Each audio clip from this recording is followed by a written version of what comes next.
Operation research के series में आज का हमारा टॉपिक है वोगल्स अप्रोक्सीमेशन मेथड या वैम भी इसको हम कहते हैं।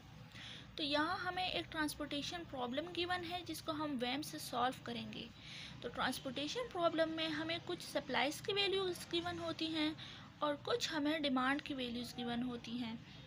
तो हमें ये देखना होता है कि हमें जो ट्रांसपोर्टेशन प्रॉब्लम गिवन है ये बैलेंस ट्रांसपोर्टेशन प्रॉब्लम है या अनबैलेंस ट्रांसपोर्टेशन प्रॉब्लम है।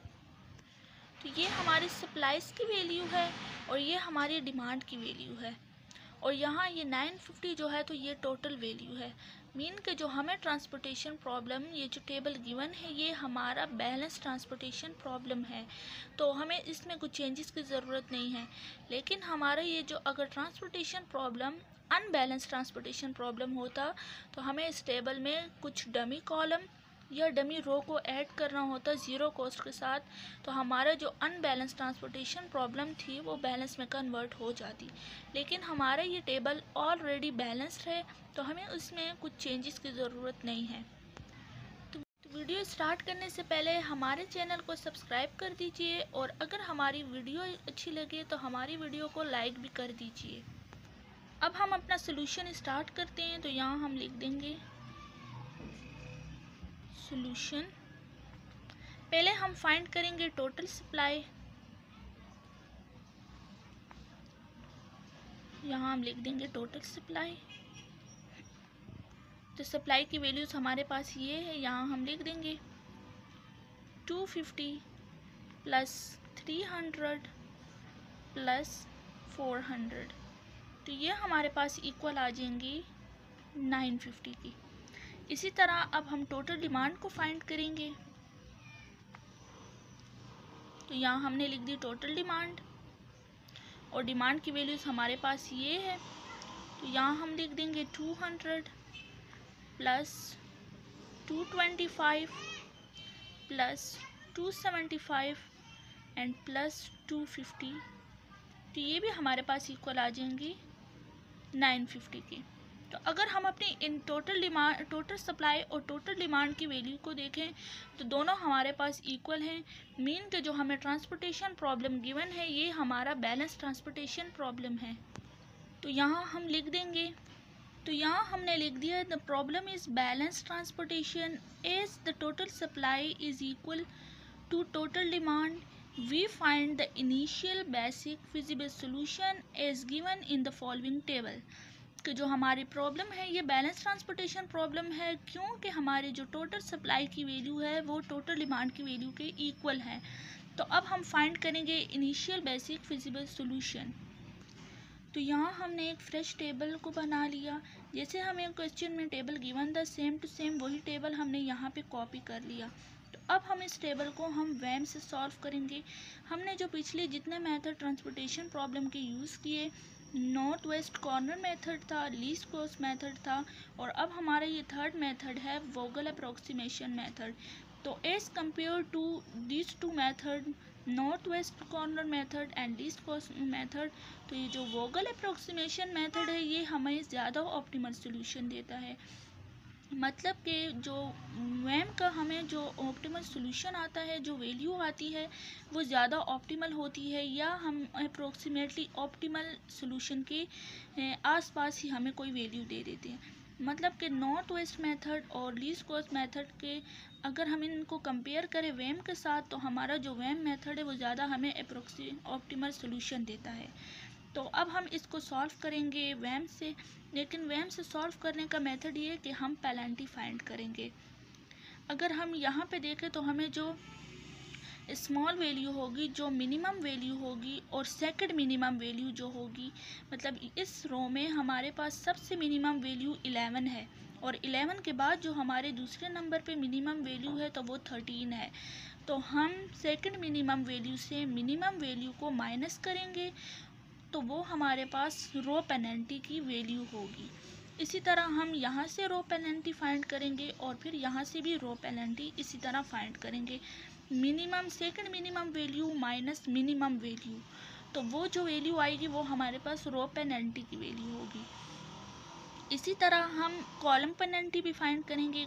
कॉलम पेनल्टी फाइंड करने के लिए हमें क्या करना होगा कि मिनिमम वैल्यू इस कॉलम में हमारे पास मिनिमम वैल्यू ये है और उसके बाद सेकंड मिनिमम वैल्यू 16 है। तो second minimum value minus minimum value, तो वो हमारे पास होगी कॉलम पेनल्टी। तो फिर पेनल्टी फाइंड करने के बाद हमें ये देखना होगा कि हमारी पेनल्टी में मैक्सिमम वैल्यू कौन सी है। तो हमारी पेनल्टी में मैक्सिमम वैल्यू जो भी होगी तो उस वाले सेल पे हम जो है तो वो सेल हमारा एलोकेटेड सेल होगा, उस रो या कॉलम पे हम जो है तो एलोकेशन करेंगे। जैसे कि ये वेम के जो फर्स्ट पॉइंट है हमारे पास, find the penalty cost namely the difference between the smallest and next smallest cost in each row and column, कि हम जो है वो पेनल्टी कॉस्ट को फाइंड करेंगे हर रो और कॉलम में से। कैसे कि हमें जो स्मॉलेस्ट वैल्यू है और नेक्स्ट स्मॉलेस्ट, मतलब सबसे मिनिमम वैल्यू और सेकंड मिनिमम वैल्यू को माइनस करते हुए हम पेनल्टी की वैल्यू को फाइंड करेंगे। सेकंड पॉइंट क्या है हमारे पास, चूज द मिनिमम पेनल्टी। तो ये मिनिमम नहीं है, मैक्सिमम पेनल्टी है। तो हमें जो है तो फिर मैक्सिमम पेनल्टी को चूज़ करना होगा और फिर उसमें हमें जो है तो वैल्यू को फाइंड करना होगा। तो यहाँ हमने एक लाइन ड्रॉ कर दी, यहाँ पे हम लिखेंगे अपनी रो पेनल्टी को और यहाँ पे हम लिखेंगे अपनी कॉलम पेनल्टी जो भी हम फाइंड करेंगे। उसके बाद हमें जो है तो यहाँ एलोकेशन करनी होगी सेल्स में। तो यहाँ हम लिख देते हैं P1 मतलब हमारी पेनल्टी नंबर 1 और यहाँ पे भी हम लिख देंगे P1। अब हमें इस रो में देखना होगा कि हमारी सबसे मिनिमम वैल्यू कौन सी है। तो हमारी सबसे मिनिमम वैल्यू 11 है और 11 के बाद जो हमारी सेकंड मिनिमम वैल्यू है वो 13 है। तो हम सेकंड मिनिमम वैल्यू में से मिनिमम को माइनस कर देंगे, मतलब 13 माइनस 11, तो ये हमारे पास वैल्यू आ जाएगी यहाँ से 2। तो इस रो की पेनल्टी हमारे पास आ गई 2। इसी तरह हम इस रो में देखेंगे कि हमारी मिनिमम वैल्यू कौन सी है। तो मिनिमम वैल्यू हमारे पास 10 है और 10 के बाद जो सेकंड मिनिमम वैल्यू है वो 14 है। तो second minimum value minus minimum, तो 14 माइनस 10, तो ये हमारे पास आ गई 4। इसके बाद हम इस रो से पेनल्टी की वैल्यू को निकालने के लिए हमें क्या करना होगा, minimum value minus second minimum value, so 10 minus 13, तो यहाँ से आ जाएगी हमारे पास 3। तो यहाँ हमने रो पेनल्टी को फाइंड कर ली और ये हमारे पास 2, 4 एंड 3 ये वैल्यू आ गई। इसके बाद हम इसी तरह ही यही मेथड यूज़ करते हुए कॉलम पेनल्टी को भी फाइंड करेंगे। तो ये हमारा कॉलम 1, ये कॉलम 2, ये कॉलम 3 एंड कॉलम 4। तो पहले हम D1 की देखते हैं। यहाँ पे हमारे पास मिनिमम वैल्यू है 11 और सेकंड मिनिमम वैल्यू है 16। तो 16 माइनस 11, तो यहाँ हमारे पास आ जाएगी 5। इसके बाद हम इस रो को देखते हैं। तो हमारे पास इस रो में, इस कॉलम में मिनिमम वैल्यू 13 है और सेकंड मिनिमम वैल्यू 18 है। तो 18 माइनस 13, तो ये भी हमारे पास वैल्यू आ जाएगी 5। अब इस कॉलम का देखते हैं। तो इसमें जो मिनिमम वैल्यू है वो 13 है और सेकंड मिनिमम वैल्यू 14 है। तो 14 माइनस 13, तो ये भी हमारे पास इक्वल आ जाएगी 1 के। अब लास्ट पेनल्टी फाइंड करेंगे। तो हमारे पास जो मिनिमम वैल्यू है वो 10 है और सेकंड मिनिमम वैल्यू भी 10 है। सो 10 माइनस 10, तो ये हमारे पास हो जाएगी 0। तो यहाँ हमने रो एंड कॉलम पेनल्टी को फाइंड कर लिया। अब हमें इस पेनल्टीज की वैल्यूज़ में हमें देखना होगा कि हमारी मैक्सिमम वैल्यू कौन सी है। तो यहाँ 2 है, 4 है, 3 है, ये 5 है, ये भी 5 है, ये 1 है, ये 0, मतलब 5 जो है तो वो टाई हुआ है, 2 बार रिपीट है। आप ये वैल्यू भी ले सकते हैं 5 की और ये वाली वैल्यू भी ले सकते हैं। तो ये वाली वैल्यू मैं ले लूँगी। यहाँ पे हम एक एरो लगा लेंगे या हम इसको हाईलाइट भी कर सकते हैं कि ये जो हमारी है ये हमारी मैक्सिमम वैल्यू है पेनल्टी की। तो मैंने ये वैल्यू ले ली, हमारी पेनल्टी की जो मैक्सिमम वैल्यू है वो ये है, और इसके कॉरस्पॉन्डिंग जो हमारे पास कॉलम है तो इस कॉलम में हम जो है तो एलोकेशन करेंगे। अब यहाँ हमें देखना होगा कि इस कॉलम में हमारी मिनिमम वैल्यू कौन सी है। तो अगर हम देखें तो इस कॉलम में हमारे पास मिनिमम वैल्यू 11 है। 11 पे हमारे पास सप्लाई की वैल्यू 250 है और डिमांड की वैल्यू हमारे पास 200 है। तो 200 और 250 में हमारे पास जो लेस मिनिमम वैल्यू है तो वो हमारे पास 200 है। तो 200 को हम अपने टेबल में लिख देंगे। ये सेल हमारे पास एलोकेटेड सेल बन गया। यहाँ से 200 ज़ीरो हो जाएगा क्योंकि वो हमारे टेबल में चला गया, एंड 250 माइनस 200 तो यहाँ हमारे पास आ जाएगी वैल्यू 50। तो 250 में से जब 200 को हमने माइनस किया तो हमारे पास आ गई 50। इसके बाद हम सेकंड जब वैल्यू फाइंड करेंगे तो उसके लिए भी हमें पेनल्टी नंबर 2 को फाइंड करना होगा। बिना पेनल्टी फाइंड किए हम वैल्यूज़ को फाइंड नहीं कर सकते, क्योंकि वैम के मेथड का यही ऑब्जेक्टिव है कि हमें पेनल्टी फाइंड करते हुए सेल को एलोकेटेड करना है। तो अगर हम देखें तो हमारे इस कॉलम की डिमांड की वैल्यू 0 हो गई, तो इसको भी हम तो ये भी हमारे पास डिलीट हो गया। मीन कि अब इसमें हम कुछ जो है तो सॉल्यूशन वगैरह इसमें हम फाइंड नहीं करेंगे, ये कॉलम हमारे पास डिलीट हो गया। अब हम पेनल्टी नंबर 2 फाइंड करेंगे। तो ये कॉलम तो हमारे पास डिलीट हो गया। तो अब हमारे पास जो रिमेनिंग टेबल है वो ये वैल्यूज़ रह गई। तो ये हमारे पास रो नंबर 1 हो गई। तो इसमें मिनिमम वैल्यू हमारे पास 13 है और सेकंड मिनिमम वैल्यू 14 है। तो 14 माइनस 13 तो यहाँ हमारे पास आ जाएगी 1। सेकंड रो में पेनल्टी फाइंड करेंगे तो इसमें मिनिमम वैल्यू हमारे पास 10 है और सेकंड मिनिमम वैल्यू 14 है। सो 14 माइनस 10 तो ये भी हमारे पास आ जाएगा 4। अब रो 3 से पेनल्टी की वैल्यू फाइंड करेंगे तो मिनिमम वैल्यू हमारे पास 10 है और सेकंड मिनिमम वैल्यू हमारे पास 13 है। सो 13 माइनस 10 तो यहाँ से भी आ जाएगी वैल्यू 3। इसी तरह अब हम जो है तो कॉलम पेनल्टी को फाइंड करेंगे। तो कॉलम 1 चूँकि हमारे पास कैंसिल हो गया तो यहाँ हम एक डैश लगा देंगे, इसमें हम कोई पेनल्टी फाइंड नहीं करेंगे। अब कॉलम नंबर 2 से फाइंड करेंगे तो यहाँ हमारे पास मिनिमम वैल्यू जो है तो वो 13 है और सेकंड मिनिमम वैल्यू 18 है। तो मीन यहाँ पे जो है तो 18 माइनस 13 5। अब D3 में फाइंड करेंगे तो मिनिमम वैल्यू 13 और सेकंड मिनिमम वैल्यू 14। सो 14 माइनस 13 तो यहाँ से वैल्यू आ जाएगी 1 और यहाँ पे मिनिमम वैल्यू 10 है और दूसरी वैल्यू जो है तो वो भी 10। 10 माइनस 10 तो 0। तो यहाँ हमने रो पेनल्टी भी फाइंड कर ली, कॉलम पेनल्टी भी फाइंड कर ली। अब हमें देखना होगा कि पेनल्टी की वैल्यू जो हमने फाइंड की है इसमें मैक्सिमम वैल्यू कौन सी है। तो ये 1 है, ये 4 है, ये 3 है, यहाँ पे 5 है, 1 है और 0। मीन कि हमारी मैक्सिमम वैल्यू है 5। तो 5 के कॉरस्पॉन्डिंग जो कॉलम है तो इसमें हम जो है तो एलोकेशंस करेंगे। तो हमारी मैक्सिमम वैल्यू 5 है। 5 के कॉरस्पॉन्डिंग जो कॉलम है इसमें मिनिमम वैल्यू जो भी होगी हम वहाँ एलोकेशन करेंगे। तो मिनिमम वैल्यू हमारे पास जो है तो वो 13 है और 13 पे हमारी सप्लाई की वैल्यू 50 है और डिमांड की वैल्यू 225 है। सो 225 और 50 में जो मिनिमम वैल्यू है वो हमारे पास 50 है। 50 को हम अपने टेबल में लिखेंगे। तो 50 चूँकि टेबल में चला गया ये हो जाएगी 0 एंड 225 माइनस 50 जो है तो यहाँ से आ जाएगी 175। तो चूँकि यहाँ पे सप्लाई की वैल्यू 0 हो गई तो हम इस रो को कैंसिल कर देंगे। तो ये भी हमारे पास कैंसिल हो गई। अब हम पेनल्टी नंबर 3 फाइंड करेंगे और सेल को एलोकेट करेंगे। तो यहाँ हम फाइंड करेंगे P3।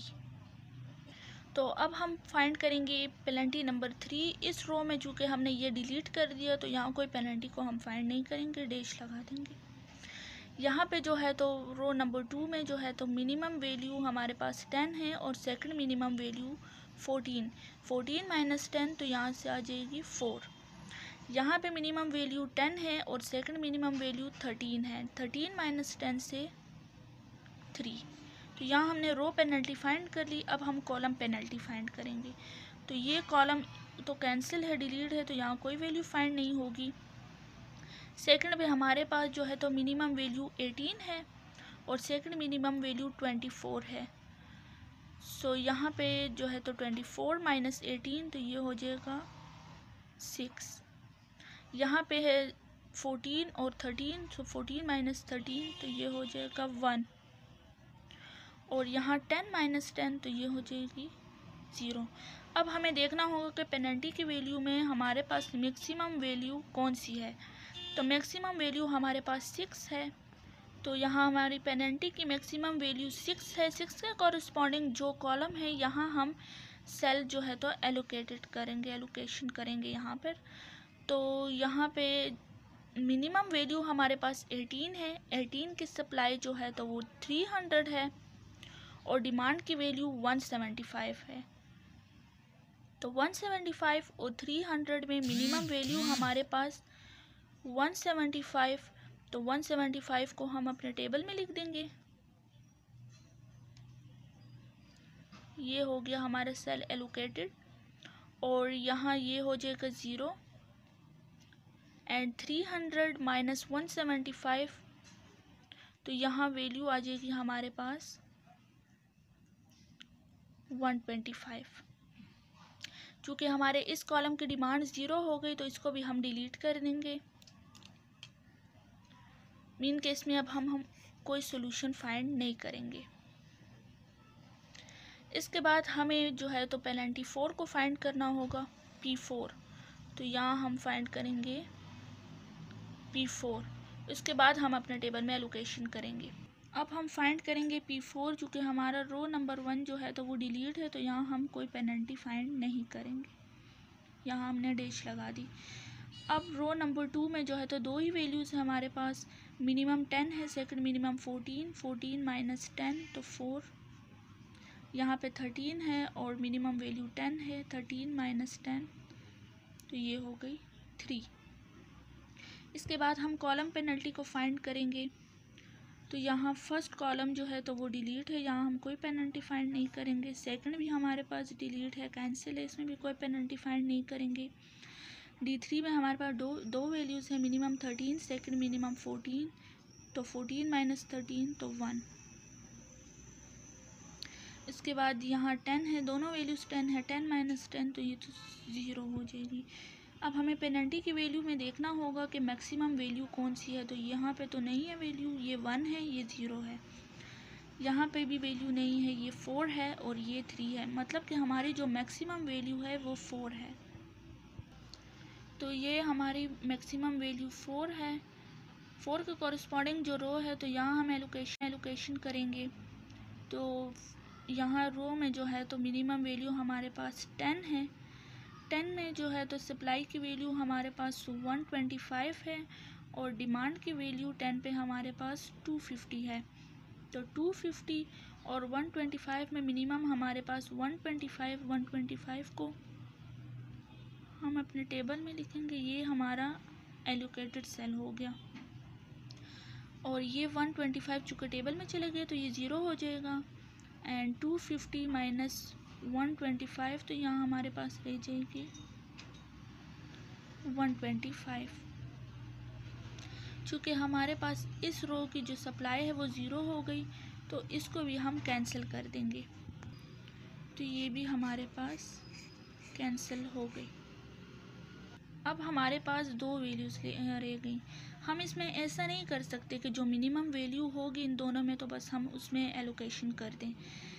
चूँकि हमारा वैम है तो इसमें हर एक वैल्यू के लिए हमें पेनल्टी फाइंड किए बिना हम एलोकेशन नहीं कर सकते। क्योंकि हम नॉर्थ वेस्ट कॉर्नर मेथड था और लीस्ट कॉस्ट मेथड में तो हम देख लेते थे मिनिमम वैल्यू को। और हम फाइंड कर लेते थे उसमें एलोकेशन, लेकिन वैम मेथड में हम बिना पेनल्टी फाइंड किए कोई एलोकेशन नहीं कर सकते। तो अब हम फाइंड करेंगे P5 पेनल्टी 5। तो यहाँ चूँकि ये रो भी डिलीट हो गई, यहाँ कोई वैल्यू फाइंड नहीं होगी, ये भी डिलीट है, यहाँ भी कोई वैल्यू फाइंड नहीं होगी, और लास्ट पे जो हमारा रो है तो यहाँ दो वैल्यूज़ है 13 और 10। तो मिनिमम 10 है, सेकंड मिनिमम 13 माइनस 10, तो ये हो गई 3। इसी तरह हम कॉलम पेनल्टी को फाइंड करेंगे। तो ये भी डिलीट है, तो यहाँ कोई वैल्यू फाइंड नहीं होगी, यहाँ लिख देते हैं, ये P5 है। यहाँ भी ये कॉलम भी डिलीट है, यहाँ भी कोई वैल्यू फाइंड नहीं होगी, और यहाँ पे हमारे पास ए की वैल्यू है, तो इसको हम लिख देंगे। यहाँ हमारी पेनल्टी की वैल्यू हो गई 13, और यहाँ भी हमारे पास ए की वैल्यू है D4 में 10, तो 10 को भी हम लिख देंगे। अब हमें देखना होगा कि जो हमने पेनल्टी की वैल्यू फाइंड की है इसमें हमारे पास मैक्सिमम वैल्यू कौन सी है। तो यहाँ पे तो वैल्यू नहीं है और ये 3 है, और यहाँ पे जो है तो पेनल्टी 5 की वैल्यू ये 13 है, ये 10, तो मतलब हमारे पास जो मैक्सिमम वैल्यू है वो 13 है। तो 13 के जो कॉरस्पॉन्डिंग कॉलम है इसमें हम एलोकेशन करेंगे। तो यहाँ हमारी पेनल्टी की मैक्सिमम वैल्यू 13 है, 13 के कॉरस्पॉन्डिंग जो वैल्यू है टेबल में वो है 13, और 13 पे हमारी सप्लाई की वैल्यू 400 है और डिमांड है 275। तो 400 और 275 में जो मिनिमम है वो हमारे पास 275 को हम अपने टेबल में लिख देंगे। ये हमारा एलोकेटेड सेल हो गया। 275 यहाँ पे 0 हो जाएगा, एंड 400 में से माइनस कर देंगे 275, तो यहाँ हमारे पास वैल्यू आ जाएगी 125। अब चूँकि हमारे पास लास्ट वैल्यू है टेबल में, तो इसको हम यहाँ पे सॉल्व कर लेंगे। यहाँ पे ये हमारे पास इसकी डिमांड की वैल्यू भी 125 है, सप्लाई की वैल्यू भी 125, सो 125 हम अपने टेबल में लिख देंगे। तो 125 यहाँ से 0 हो जाएगा, यहाँ डिमांड और सप्लाई की वैल्यू भी 0 हो गई, तो इसको भी हम कैंसिल कर देंगे। यहाँ इसको भी हमने कैंसिल नहीं किया, इसकी डिमांड 0 हो गई तो इस वैल्यू को भी कैंसिल, और यहाँ भी डिमांड और सप्लाई 0 हो गई, तो यहाँ हमने पेनल्टीज़ को फाइंड करते हुए अपने टेबल की वैल्यूज़ को फाइंड कर लिया। तो यहाँ हमने एक फ़्रेश टेबल ड्रा कर लिया, क्योंकि हमने पिछले टेबल में थोड़ी कटिंग वगैरह की हुई थी, तो इसलिए हमने यहाँ पे एक फ़्रेश टेबल को ड्रा कर लिया। तो ये हमारे एलोकेटेड सेल्स हैं जिसमें हमने सोल्यूशन फाइंड किए, और ये हमारे पास अनएलोकेटेड सेल्स हैं। तो हमारे एलोकेटेड सेल 1 2 3 4 5 6, तो 6 एलोकेटेड सेल्स हैं, और 1 2 3 4 5 6 अनएलोकेटेड सेल्स हैं। और हमारे जो हैं एलोकेटेड सेल्स जो हैं तो वो इक्वल हैं m+n-1 के। तो m हमारे पास ओरिजिन O1 O2 O3, मतलब m हमारे पास 3 है और डेस्टिनेशन n है, तो 1 2 3 4 n हमारे पास 4 है। तो हमारे एलोकेटेड सेल्स जो है तो वो इक्वल होता है m+n-1 के। तो यहाँ हम लिख देंगे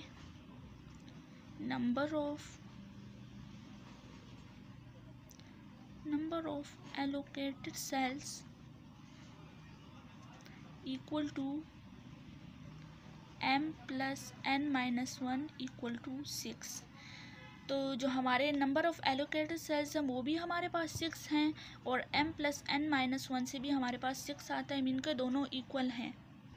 और अगर हम अपने एलोकेटेड सेल्स को देखें तो ये हमारे पास इंडिपेंडेंट पोजीशन पे हैं, मतलब अगर हम देखें तो ये हमारे पास कोई क्लोज पाथ नहीं बनाते। यहाँ से अगर हम लूप स्टार्ट करें यहाँ पे आ जाएंगे, यहाँ से यहाँ पे आ जाएंगे, तो यहाँ से हम जो है तो आगे चले जाएंगे, लेकिन हम वापस टर्न नहीं कर सकते, मतलब टर्न करके हम वापस इसी पोजीशन पे नहीं आ सकते। तो मीन के जो हमारे एलोकेटेड सेल्स हैं एक इंडिपेंडेंट पोजीशन पे हैं, क्योंकि ये कोई क्लोज पाथ नहीं ड्रा कर रहे। तो यहाँ हम लिख लेंगे देयर आर 6 पॉजिटिव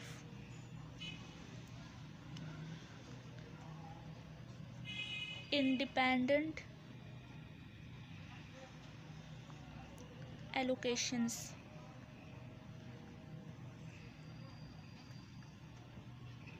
और जो भी प्रॉब्लम हमारे पास ये दो कंडीशन सेटिस्फाई करे, मीन के जो हमारे नंबर ऑफ एलोकेटेड सेल्स हैं वो इक्वल हो m+n-1 के, और जो हमारे एलोकेटेड सेल्स हैं वो इंडिपेंडेंट पोजीशन पे हों, मतलब कोई क्लोज पाथ वो ड्रा ना कर सकते हों, तो इसका मतलब है कि जो हमारा सोल्यूशन है वो नॉन डीजेनरेट सोल्यूशन है।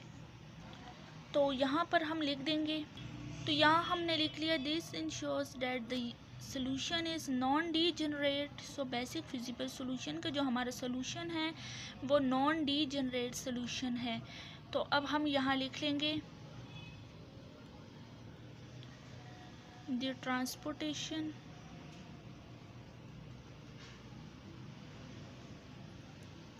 कॉस्ट इज़,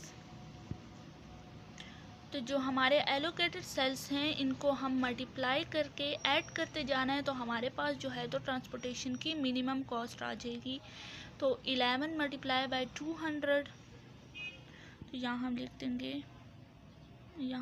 देंगे 11 multiply 200 plus 13 multiply by 50 plus 18 multiply 175 plus 10 multiply 125 plus 13 multiply 275 plus 10 multiply by 125।